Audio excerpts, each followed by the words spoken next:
Hello friends, welcome to Devanshika diaries. ఇప్పుడు మీరు వినబోతుంది నువ్వు ఉంటే నా జతగా స్టోరీలోని 25వ భాగం. శక్తి ఎగ్జైటింగ్గా ఏం సర్ప్రైజ్ రుద్ర గారు అని అడుగుతుంది. సర్ప్రైజ్ చెప్పరు, స్వీటీ చేసి చూపిస్తారు కాబట్టి సైలెంట్గా నేను ఇచ్చే సర్ప్రైజ్ ఎంజాయ్ చేయి అని నవ్వుతూ అంటాడు. కానీ ఆఫీస్ అని శక్తి నసుగుతూ ఉంటే ఆఫీస్ సంగతి మహీత్, వేణు చూసుకుంటారు. నేను ఆల్రెడీ చెప్పే వచ్చాను, నాకు నీతో క్వాలిటీ టైం కావాలి, టెన్షన్తో కూడింది కాదు. అందుకే ఆఫీస్ వర్క్ నా వరకు పూర్తిగా కంప్లీట్ చేసే వచ్చాను కాబట్టి టెన్షన్ పడకుండా నేను ఇచ్చే సర్ప్రైజ్ కోసం ఈగర్గా వెయిట్ చేయి అని నవ్వుతూ అంటాడు. శక్తి నవ్వుతూ సరే అని తల ఊపి రుద్ర భుజం మీద తల వాల్చి కబుర్లు చెప్తూ ఉంటే రుద్ర నవ్వుతూ శక్తి చెప్పే కబుర్లు వింటూ ఆవులు కొడుతూ ఉన్నాడు.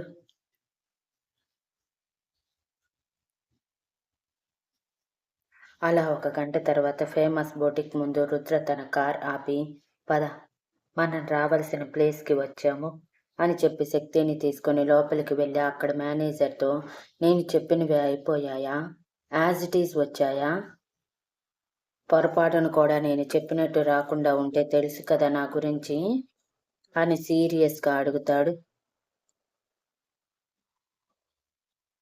ఎస్ సార్, కంప్లీట్ అయ్యాయి అని భయంగా అంటూ వాళ్ళ కోసం స్పెషల్గా డిజైన్ చేసిన రుద్ర సూట్, శక్తి లెహంగా చూపిస్తారు. శక్తి అయోమయంగా, ఇవి ఎందుకు రుద్ర గారు, మనం ఏమైనా ఫంక్షన్కి వెళ్తున్నామా, అయినా ఇంత హెవీ డ్రెస్ నేను వేసుకోలేను అంటూ లెహంగా మీద ఉన్న హెవీ వర్క్ చూస్తూ టెన్షన్గా అంటుంది.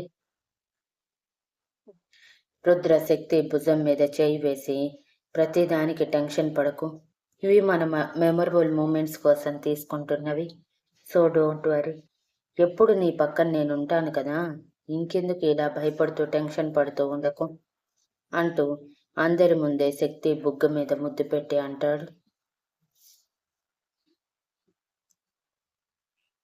శక్తి చిరుకోపంగా రుద్ర వైపు చూసి వెంటనే సిగ్గులో ముగ్గవుతూ రుద్ర గుండెల్లో మొహం దాచి, ప్లీజ్ రుద్ర గారు, బయట ఉన్నప్పుడు కొంచెం డీసెంట్గా బిహేవ్ చేయండి, చూడండి అందరూ మనల్ని ఎలా చూస్తున్నారో అని బొటిక్లో పనిచేసే అందరూ వాళ్ళ వైపే ముసిముసిగా నవ్వుతూ ఉండటం చూసి అంటుంది.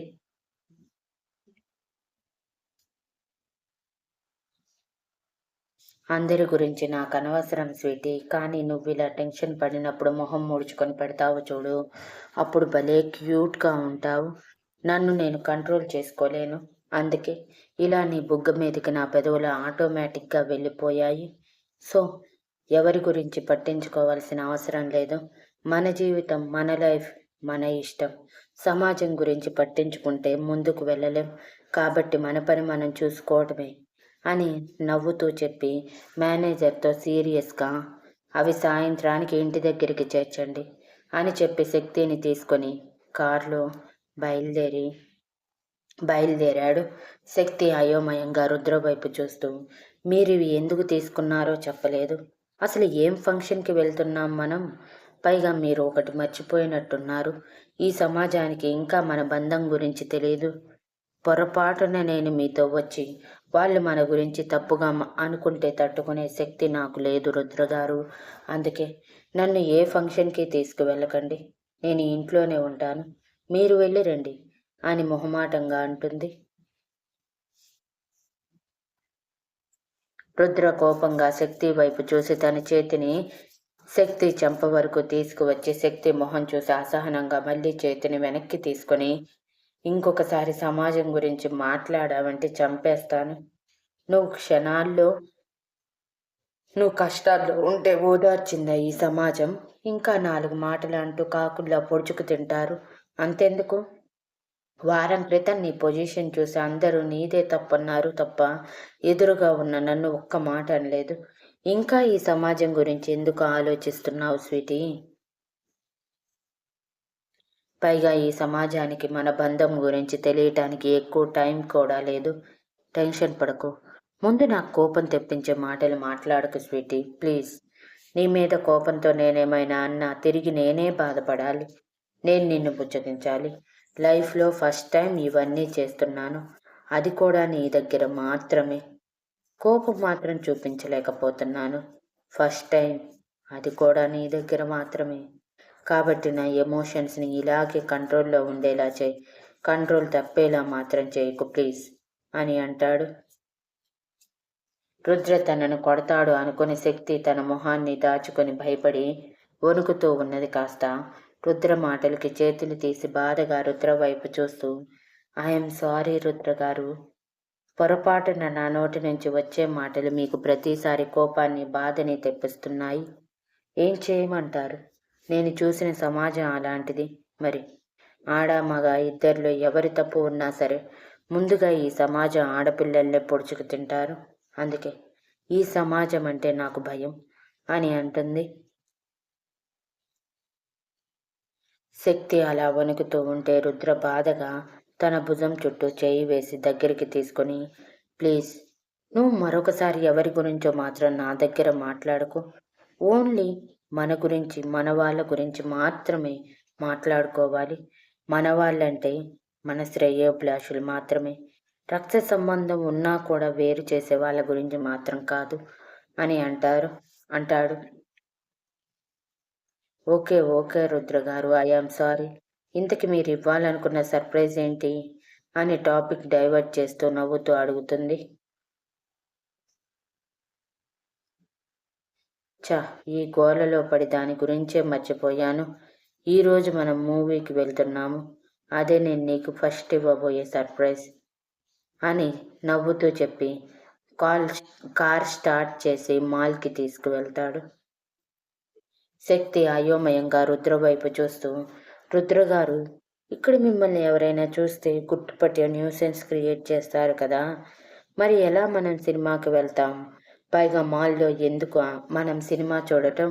అనవసరంగా ఖర్చు. అదే మన ఇంట్లో అనుకోండి, టీవీలో కావలసినన్ని సినిమాలు వస్తున్నాయి కదా, అవి చూసి ఎంజాయ్ చేద్దాం. ఇంటికి వెళ్దాం పదండి అని అమాయకంగా మొహం పెట్టి అంటుంది. రుద్ర నవ్వుతూ శక్తి తల మీద ముట్టి, మొద్దు, నీ మొగుడేమి అంత అమాయకుడు కాదు పబ్లిక్లో ఫేస్ చూపించి తిరగటానికి అంటూ తన ఫేస్ కవర్ చేసేలా కర్చీఫ్ కట్టుకొని, అలానే మనకి చాలా డబ్బులున్నాయి. ఈ సినిమాకి చేసే ఖర్చుకి 0.0000001% కూడా కరిగిపోదు. కాబట్టి టెన్షన్ పడకుండా పద అని చెప్పి శక్తి చేతిని పట్టుకొని కబుర్లు చెప్పుకుంటూ మాల్లోని ఐమాక్స్కి వెళ్ళి కూర్చుంటారు. సినిమా స్టార్ట్ అయినా కూడా ఎవరూ లోపలికి రాకపోయేసరికి, అదేంటి రుద్రగారు, సినిమా స్టార్ట్ అయ్యి 5 నిమిషాలు అవుతున్నా ఎవరూ లోపలికి రాలేదు అని అడుగుతుంది. రుద్ర నవ్వుతూ శక్తిని తన ఒడిలోకి తీసుకుని, ఎందుకంటే ఈ థియేటర్ మొత్తం నేనే బుక్ చేశాను కాబట్టి, మనకి ప్రైవసీ కావాలి కాబట్టి. ఇలా ఎవరో మనల్ని చూస్తారని నువ్వు భయపడుతూ సినిమా చూడటం నాకు అసలు ఇష్టం లేదు. పైగా నీకు కూడా టెన్షన్స్ అన్నీ ఇవ్వటం ఇష్టం లేకే ఇలా చేశాను అంటూ తను వేసుకున్న కర్చీఫ్ తీసి తన బుగ్గ మీద ముద్దు పెట్టి, సినిమా చూడు అని అంటాడు. అది ఇంగ్లీష్ సినిమా అయ్యేసరికి స్క్రీన్ పై చూస్తూ ఉన్న వాళ్ళు కాస్త శక్తి కొంచెం సేపటికి తిరిగి రుద్ర వైపు చూస్తూ, రుద్రగారు అంటూ ఏడుపు మొహం పెట్టుకొని, నేను ఇంత చదువుకున్న ఇంగ్లీష్లో వీకండి బాబు. ఏదో రాయమంటే రాస్తానే కానీ చదవమంటే చాలా కష్టం.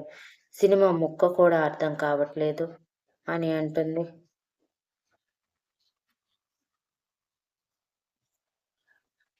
రుద్ర నవ్వుతూ శక్తి తల మీద తడుతూ, ఈ బ్రెయిన్తోనే జాబ్ చేశావా? అయినా నువ్వు ఇప్పటి వరకు ఎవరికి ప్రెజెంటేషన్ ఇవ్వలేదా? ఓన్లీ వర్క్ మాత్రమే చేశావా అని అనుమానంగా అడుగుతాడు. ఇంత కరెక్ట్గా ఎలా గెస్ చేశారండి బాబు? కరెక్ట్గా చెప్పారు. నేను ఇంతవరకు బయటికి వెళ్ళిందే లేదు. ఆఫీస్లో జస్ట్ వర్క్ చేస్తానే తప్ప ఎవరితో మాట్లాడను. మీకు చెప్పాను కదా ఆల్రెడీ అని అంటుంది. మరి ఇంటర్వ్యూ అని అనుమానంగా అడుగుతాడు.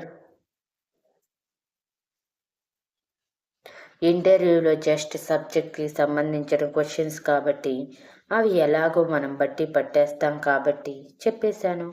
పైగా నన్ను సెలెక్ట్ చేసింది మీరు ఉదయం కొట్టిన మేనేజర్ని కాబట్టి ఇంటర్వ్యూలో ఈజీగా తీసేసుకున్నాడు అని నవ్వుతూ అంటుంది.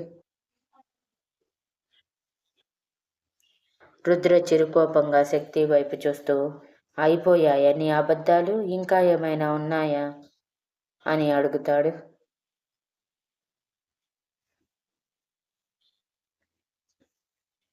Thank you for listening and please like, share, comment and subscribe.